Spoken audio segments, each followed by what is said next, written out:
So, did you know if you celebrate the Christmas holiday, you can also celebrate Kwanzaa? You don't have to choose between the two. And let me tell you, there's nothing spooky about Kwanzaa. As a matter of fact, they got some good principles.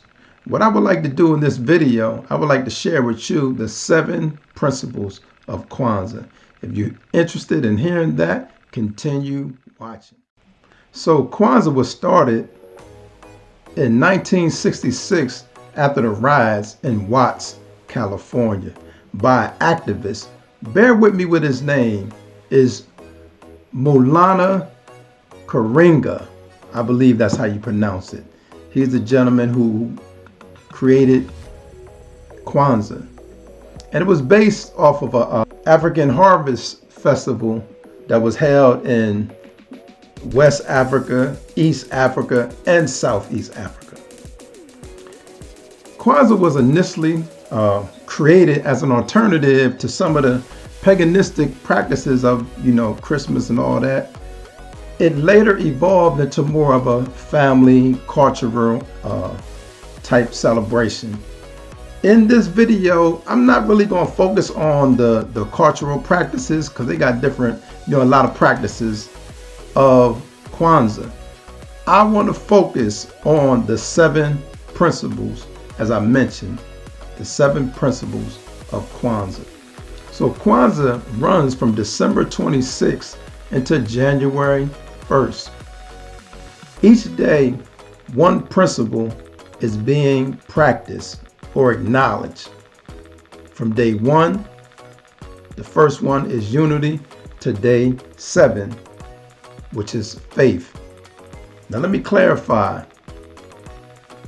It's not meant for you just to do one day and then the rest of the year you don't practice these principles. And I would like to start with principle 1. The first principle of Kwanzaa focuses on unity. Unity is needed in the community, especially the Black community. But unity is needed all throughout the world. With the killing, the Black on Black crime, there's a need for unity and love amongst one another. So unity, to begin with that foundation, this don't got nothing to do with religion. Everybody can use unity because guess what? As they say, united we stand and divided we shall fall. So the first principle, unity.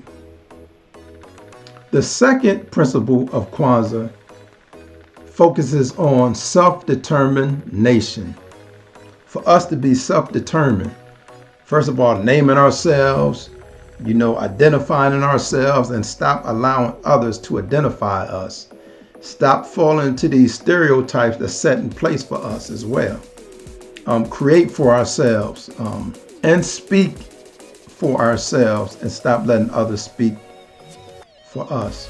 Because can nobody tell our stories better than us? We got to be self-determined and stop depending on other communities or other people. It's good to get help from others, but let's not be dependent. We don't want to be a crutch to nobody, man. We want to be self-determined, and we can do it, man. That's the second principle of Kwanzaa. The third principle of Kwanzaa is collective work and responsibility.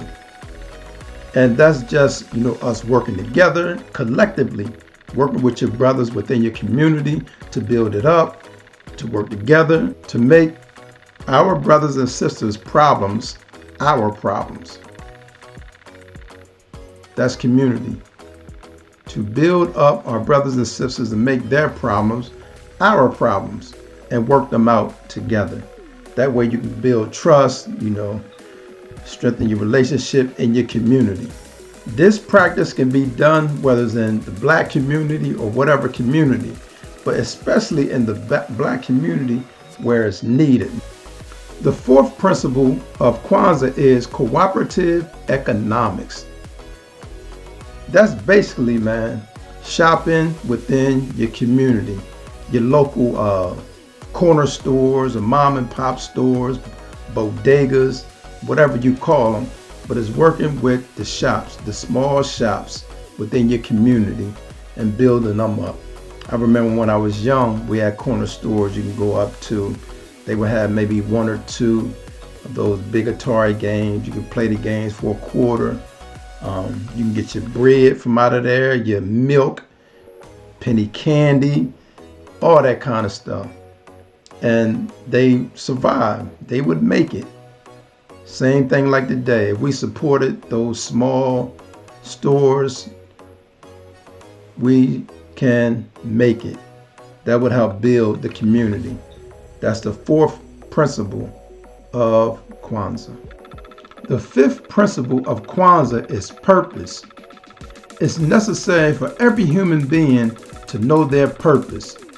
When we know our purpose, we'll be able to better navigate through this world because we know where we're going. We know what we're trying to do. On the flip side, when we don't know our purpose, we'll be running around these streets doing anything, selling drugs, killing people, robbing from people. And I'm not talking about anybody else because I made a lot of mistakes out there running around without a purpose as well. But knowing our purpose, man, that principle, knowing our purpose, using our purpose to build up our community, make our community a better place than how we found it, and not making excuses, but being a grown man and a grown woman walking in purpose and using the other steps too, from unity all the way down to our purpose, and doing that to build up our community. When we build up ourselves, when we build up our family, when we build up our communities, we ultimately, by default, build up our society. The sixth principle of Kwanza is creativity. We all are creative in something. We just have to tap into that creativity and go ahead and make the best of it. That's why fathers, are to, mold and shape their sons so that they can have an easier transition into their creativity, knowing who they are. Jacob in the Bible, Jacob had 12 sons, and before he passed away, he spoke to each son and I guess told them what they was good at, kind of motivate them and encourage them to be the best they was. And to me, that's related to being creative. He helped them in their creativity by pointing out, listen, you good in this, you might want to continue to focus on this and that. He wasn't trying to make them do anything, but he was showing them from his love, the love he had for them, to lead and guide and direct their lives. And that helped them, in my opinion, with their creativity. Same thing today, man. We can do the same with our sons. We do it in sports, but we can also do it in life. Help them be creative because it's something good. The good that we have will most likely help us, our family, our community, and by default, society. The seventh principle of Kwanza tops it all off, and it is faith. As they say, whatever you do, you must have faith. And the Bible talks about having faith the size of a mustard seed. And what that says to me is, if you have faith to whatever degree, you can move mountains if you have, a little bit of faith. Because once you have faith, you can do anything. And it speaks about believing in ourselves, believing in our communities, building our communities up, believing, not being defeated in our struggle. And let me tell you, as African Americans, we have faced so many struggles, generation after generation. But knowing, not giving up, not being defeated, not being down, but by faith, walking not by sight, but walking by faith. Those are the 7 principles of Kwanza. Let me make it clear though they practice one each day, it's not meant for you to just do one day and forget about the principles the rest of the year. That is not how this works. In order to be effective, actually, all seven principles must be practiced daily. It's done one day so you can learn how to practice these principles. It ain't one and done. It's every day, all seven principles. You treat and support one another all 7 days, actually 365 days out of the year. That's how we make a change, first of all, in yourself, in your family, in your community, and by default in society. I hope that you found value